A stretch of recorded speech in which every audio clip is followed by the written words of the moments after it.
Sonic the Hedgehog, 29 years young. It seems with each year I do these mini retrospectives, I become more philosophical in Sonic's longevity in what has made him so enduring as an icon, a gaming legend, or just a character a lot of people relate to in what you can do when you're motivated enough. There have been times where we thought it was game over with such disaster pieces as 2006's Sonic 360, or the less than stellar 2014 Sonic Boom, which some have regarded was worse than 360, which I didn't think was possible at the time. And yet, the boy has always been able to bounce back. When you have follow-ups like Sonic Unleashed that went with the back-to-basics route and focused on a more comedic storyline as opposed to the former's edgy formula that just seemed out of place for a Sonic game, Unleashed, at the very least, seemed like a more enjoyable experience. And the same can be said when playing 2017 Sonic Mania that harkened back to Sonic's Genesis 16-bit era with the likes of Sonic the Hedgehog 3 and Knuckles, that made the most of the system's capabilities in what was arguably his longest outing to this day in 16-bit format. And of course, the long-awaited live-action movie that wowed and delighted fans on February 14, 2020, answering the long-asked question, can you do a good live-action Sonic movie? And the answer was a resounding and loud yes. To those that are just tuning into Sonic's career for the first time, the significance of this movie may be lost on you and that it's just another movie adaptation of a video game. However, for the likes of me and many others that have been there since the beginning, it's bigger than you can possibly imagine. It's only in the last 29 years that the technology has caught up in being able to do this movie and the character justice, in which the human eye can believe that he's a real, solid, tangible, sentient being that can act and behave like a living being like you or I. Little things like the nuances of the movement of his eyes, breathing, or just the way the facial muscles can express intriguement, disapproval, sadness, and joy. The kind of things that we take for granted from actors, and indeed ourselves, in being able to do what had to be taught in making Sonic that much more plausible. The only discrepancy I would give the movie is I felt it could have gone 10 to 15 minutes more, only in the sense that the movie seemed to go at lightning pace, somewhat apropos given who we're discussing, but the point still stands. When a movie leaves you wanting more is the mark of a truly good story, in a similar vein to that of Back to the Future, Jurassic Park, 1999's The Mummy, the good one, and the first Iron Man.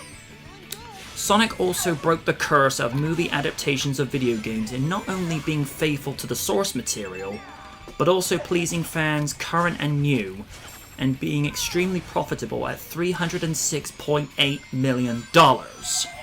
I'm inclined to think that it would have done greater numbers had it not been for the global lockdown, but that circumstance is beyond our control. But still, $306.8 million is not to be sniffed at. When you look at the track record of video games that made the leap to the big screen, the list is not that great with regards to success rates. Doom, Blood Rain, and Super Mario Bros. To name but a few. But we still enjoy Bob Hoskins' portrayal of Mario to this day. And we arrive at another June 23. Some 29 years ago, I was introduced to a character that I feel like has grown up with me, being a friend and companion on this funny old journey called life.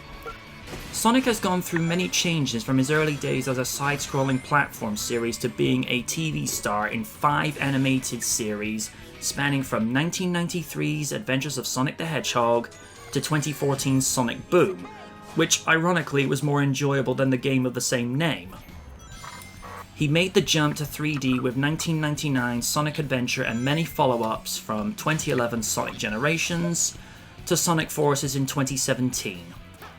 Sonic means so many things to different people. For some, he's a great icon, a comic book star, and an inspiration to others. For me, he's simply the best. He was my favourite as a kid, and he still is. When I walked into the theatre in February and saw the movie, I was 10 again. I felt an enjoyment that I had not experienced since first playing his games or when I saw The Adventures of Sonic the Hedgehog, and to win in mind's personal favourite, Saturday AM. Hee. When a movie takes you back to a happier time from your childhood, that's powerful. And I await the sequel. Happy 29th anniversary, Sonic. Thank you for being an icon, for being an inspiration, and for being everyone's favourite hedgehog with attitude.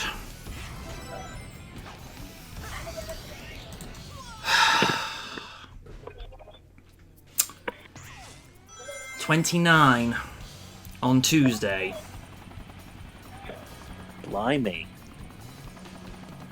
It's weird. Whenever I look back at Sonic Generations, which turns 9, hang on. Yeah, it turns 9 this November. It still feels like it only came out a few years ago because it still looks decent by today's standards. But it's like I say, he means so many different things to so many people.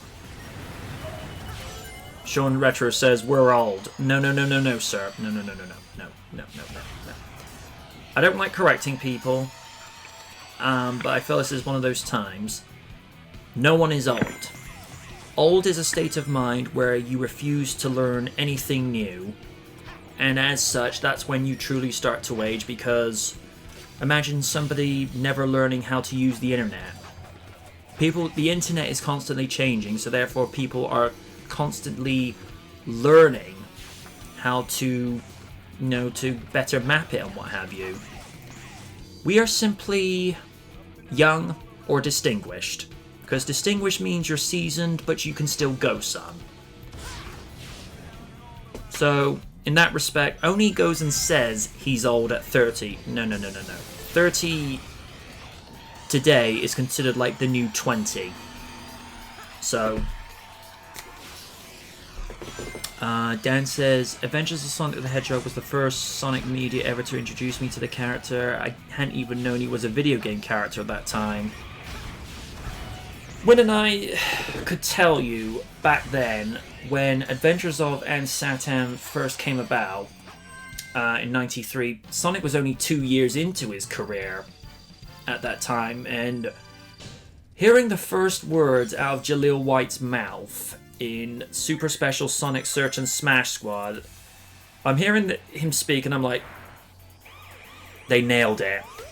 First time, because I don't know what it is about Jaleel, but he had what Ben Schwartz has as the character. He has the sass, the charisma, and that it factor to, when you hear it, you're not hearing Ben Schwartz, you're hearing Sonic. In the same respect to Jaleel, when you hear Sonic, you're not hearing Jaleel White, you're hearing Sonic the Hedgehog. And it's the same thing when they did the 2013 fan movie, which I don't think is that bad looking back at it. It's just, I think it could have gone another 20 minutes, but because they're using CG, it takes up a lot of resources. But to be fair to LeBron, he made it look decent.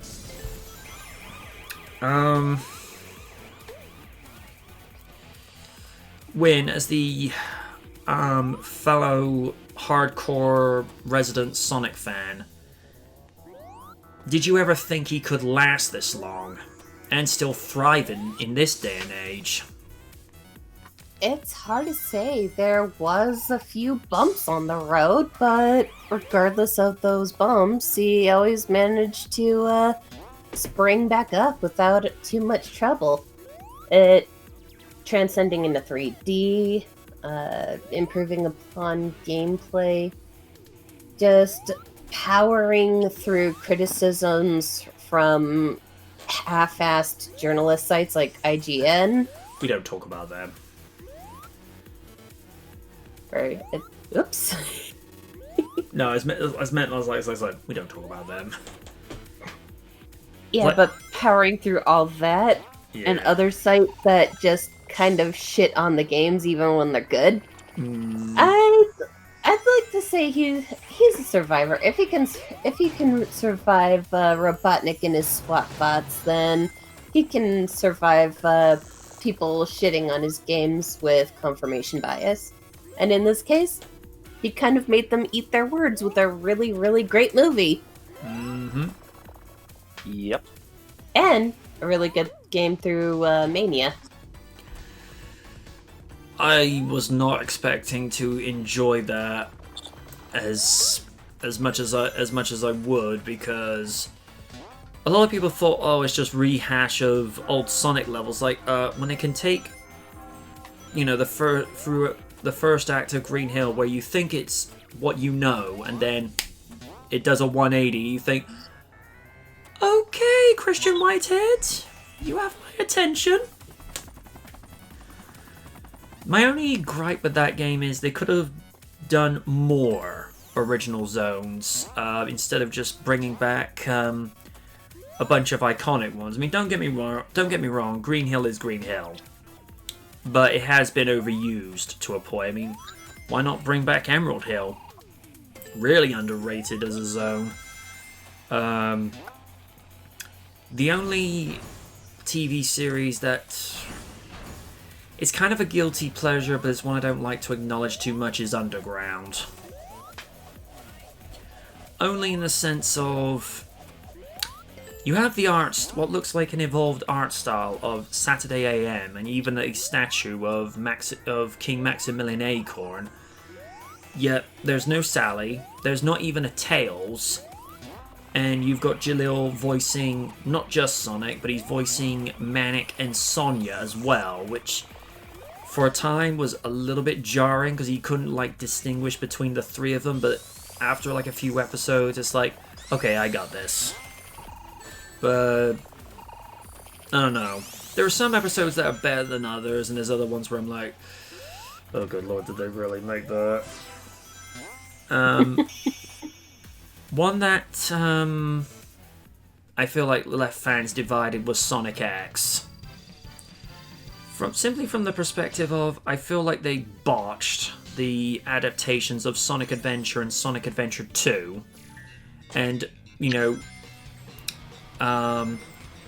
shoving Chris Thorndike into Amy's role in SA2. It's just like, it's meant to be Amy that motivates Shadow into fulfilling Maria's promise. Instead, they just be like, no, push Amy to one side, put Chris there, and I'm like, we don't talk about that kid. Here's the thing, I don't dislike the character, I just don't like the way he's written. Because... yeah, that's kind of why I'm still salty about that. I mean, anyone that is in his position where we happen to meet Sonic in real life, we probably would go, all, fan character crazy over, meeting someone who is amazing and he's your best friend. But it's just the way he was written. It's in a similar way. Up until Sonic Boom, I didn't like the way Amy Rose was written, because as you and I have both understood over the years, when she comes across as too much as Yondra. And that's, yeah, a little too obsessive. And I don't like the way that Ian Flynn essentially made her the replacement for Sally in the IDW Sonic, where she basically has her trait. Here's the thing. Make Amy evolve and make her ascend, fine. But don't take in Wynn's words, a regal badass and have her forced out of the way just for Amy to take place. Because, as it's been said over time, if you force something onto the fans, it won't work. Roman Reigns. But I don't know. I'd like to think the comic will come back when the lockdown's over, but apparently the comic book was not selling well even before the lockdown, so I wouldn't like to say. Who can say at this point? No. And it's like I say, with the movie, I was a kid again. I've never had such a joyous experience in... It's one of those very few times where something from my childhood has been given a movie adaptation and it hasn't disappointed me. Because I thought Thunderbirds would be, a joyous experience. Oh dear. No, that... You sweet, sweet summer child. Yeah... I actually dragged my brother along for that as well, and he's just like, I hate you. I know.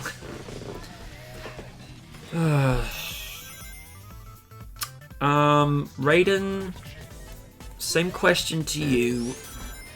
Did you think he would last this long, given the mishaps that he's had along the way? I mean, no matter what, a fan base is the most craziest individuals you'll see known to man. Yeah. I mean, no matter what Sonic has gone through, he will always have a place within culture in general. I mean, despite me not being a big fan of Sonic, I knew for a fact that he would stay in the spotlight. And despite Sonic 06, I mean, we all know you and Win will destroy that game to this day. I destroyed that game far too much for it to even warrant my interest anymore. It's been out for over a decade. I've been able to let it go. It could have been a good game if it weren't for the glitches. That's all I'm gonna say. Yeah, you go and say to let it go, Win. Tell that to the rest of the internet. Well, Anyway, when it comes, even with a lot of blunders, Sonic will always stay the test of time. I mean, despite mishaps, he's always going to have a place.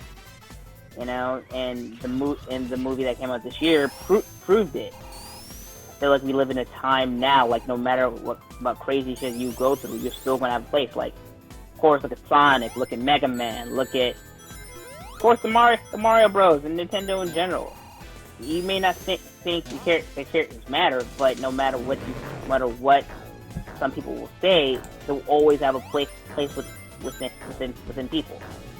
So my thing is, Sonic will be there forever as long as people remember the good memories of him. So there you go. Steven, same question to you. Well, I was first introduced to Sonic through the early cartoons from the 90s, mainly through SKL and Underground, mainly because they were on ITV. Mm-hmm. Didn't really start playing the games until when the old Dreamcast games were getting remakes on the GameCube and that generation of consoles. Slowly discovered more about the character. And considering people have been saying that the franchise has on and off has been stale and then been resurgence with fans, I think that this movie was kind of a creative push, as it were, to maybe influence Sega to try new things now. Because they've shown that with a character like Sonic, it can work in a movie. So maybe it can inspire them to try other creative avenues for Sonic. I do have a feeling, though, that at some stage the movie design of him is probably going to overtake the modern design, because you look at the movie design of him, even though it's a little bit more realistic and he's got his eyes separated, he's still Sonic. Mm-hmm. And at the risk of sounding sappy, that baseball scene where he realizes he is by himself. Because when he just utters, "I really am all alone," I'm just like, oh. That and also when he when he learns he's actually got a room with the Wachowskis at the end of the movie, even to his own bed, which by the way the design of his bed in his room is actually a reference to what his bed looked like from the Archie comic books. Oh, I love that Easter egg. I mean, Nice. I just thought that was just. Some people say that's like the most wholesome thing that anybody could ever see. I think, when they have that theme of family, friendship, and acceptance, when you see Tom and Maddie accepting Sonic as if he's part of the family, I'm just like, that's really sweet. Because there are these sort of moments where Tom is actually acting like his dad a little bit, which... Particularly that moment when he's looking at his bucket list and he sees the one thing not crossed off his list and says to make a real friend, and you just see him smiling at it, and it's like, oh. But yeah, I'm just hoping with the sequel they don't screw it up, because sequels can either continue and build upon what the first movie did, or it can go to pot. Best example of a sequel building from what the first did. Actually, two examples come to mind. One is Spider-Man 2, which to me I think is possibly one of the greatest sequels ever made, if not one of the best superhero sequels ever made. And the other one being The Lost World Jurassic Park. Ah, yes. Because both of those movies are fantastic. Yep. So what you're saying is you love it when a sequel expands on a thing that was established in the first movie. Yeah.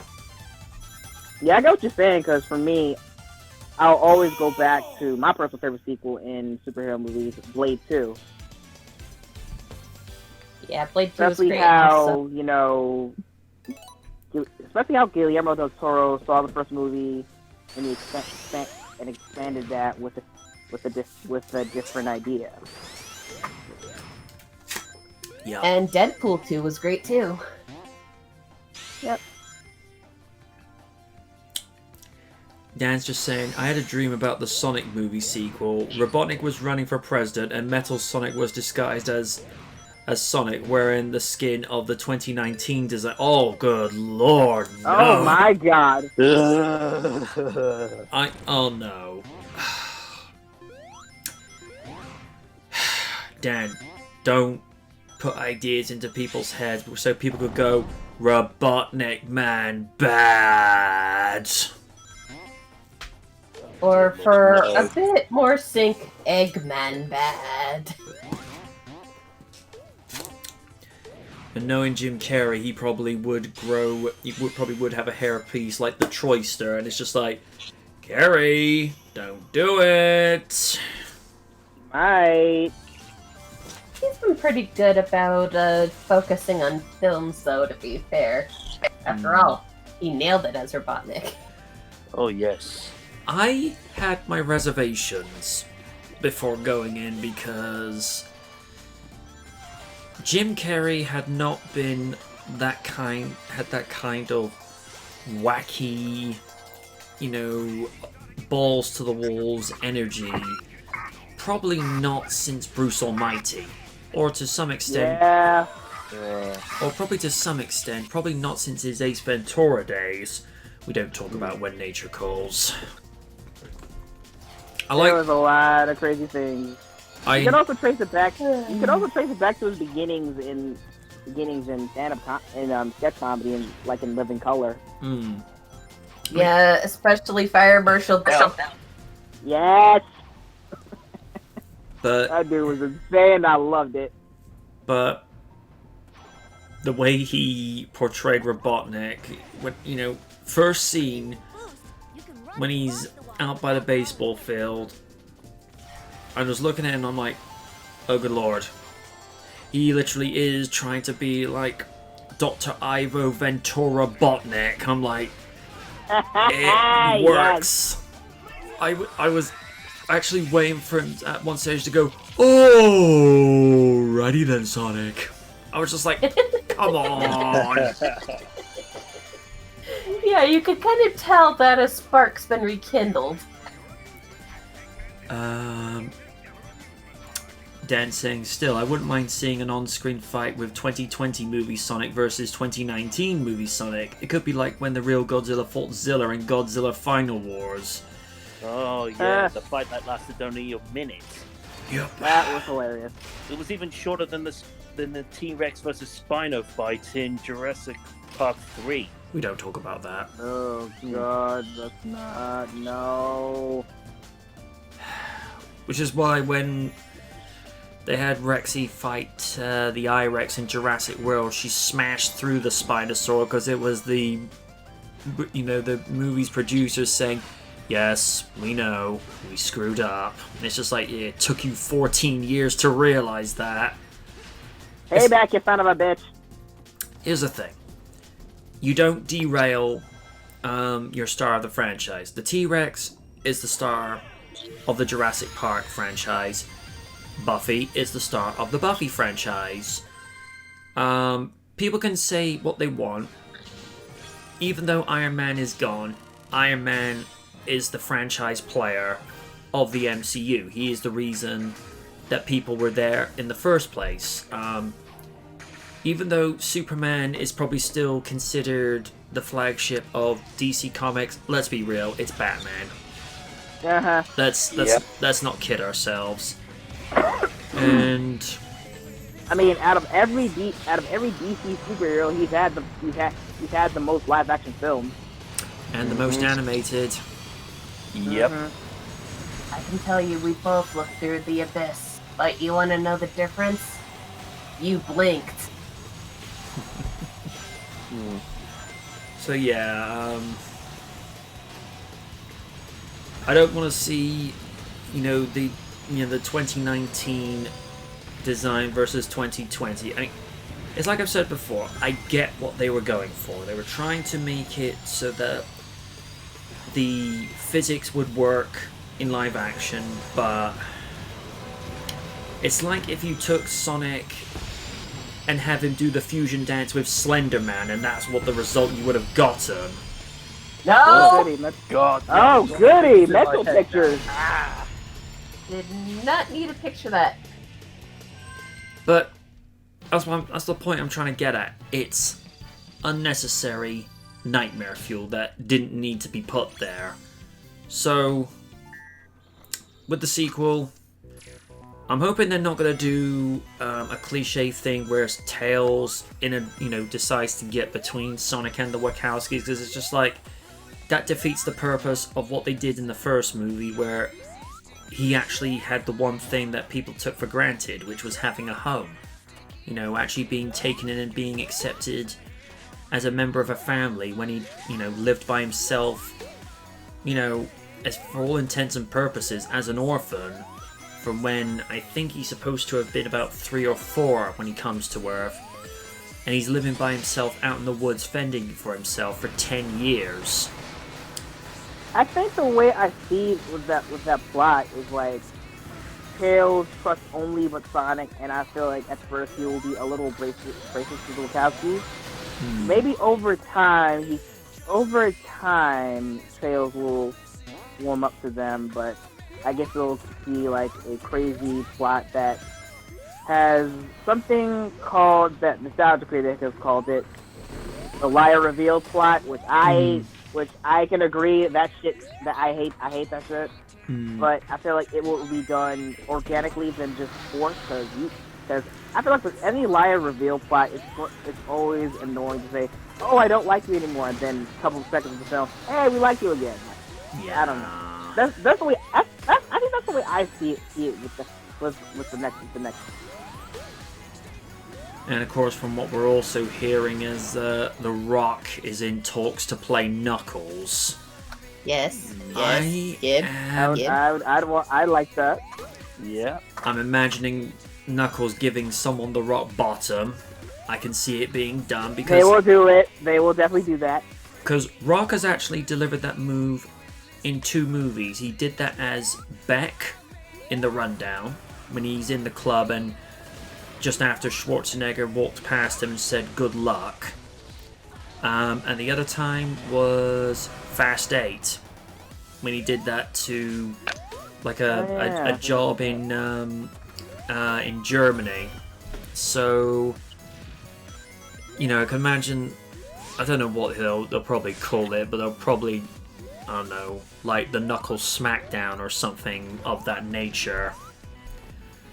But that'll be intriguing, and as we've said before, leave characters like Amy out of it for at least another couple of movies. Don't bring everything into the fold in one movie, because sometimes it's better to ease things in gradually. We've got Sonic, Tails is coming into the next story, and possibly Knuckles, but not too many characters too quickly, because the more CG... You don't want to pull an Amazing Spider-Man 2.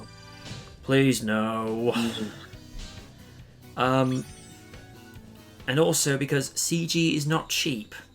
Even though they did a decent, more than decent, stellar job with making Sonic look, more than plausible with the CG, considering it was a budget movie. They have to, spend their budget and their money accordingly. And apparently there is supposed to be a game based on the movie. Supposed to be. And what they're doing for the 30th anniversary for next year. I know that Takashi Iizuka has said he is working on it, but I don't know. I'd like to think that it's going to be something decent, but the only other rumor I'm hearing on the wire is that it's going to be a remake of Sonic Adventure. Now, for me, the ideal time to do that was the 20th anniversary of the original game from last year. But, that's since passed them by. So, I don't know, but it's like I said in my retrospective from last year. If they have to do if they want to do a remake of Sonic Adventure, please, I am imploring you, Sega and Sonic Team, if you have to take 2 to 3 years, then please take 2 to 3 years. Actually, take your time. Actually show that you care. And if you don't want to do it, give Christian Whitehead the keys. I'm sure he'll gladly do a 3D Sonic game that, well, let's be faced, he'll probably do better than you. Mania is living proof that when you give the fans the keys to the car, they can do it decent. And he brought it back without a scratch and refueled with gas. Yep, he even gave it premium. Premium! Dude! And one of those really awesome pine tree air fresheners. Ooh. Nice. You beat me to it. Alright.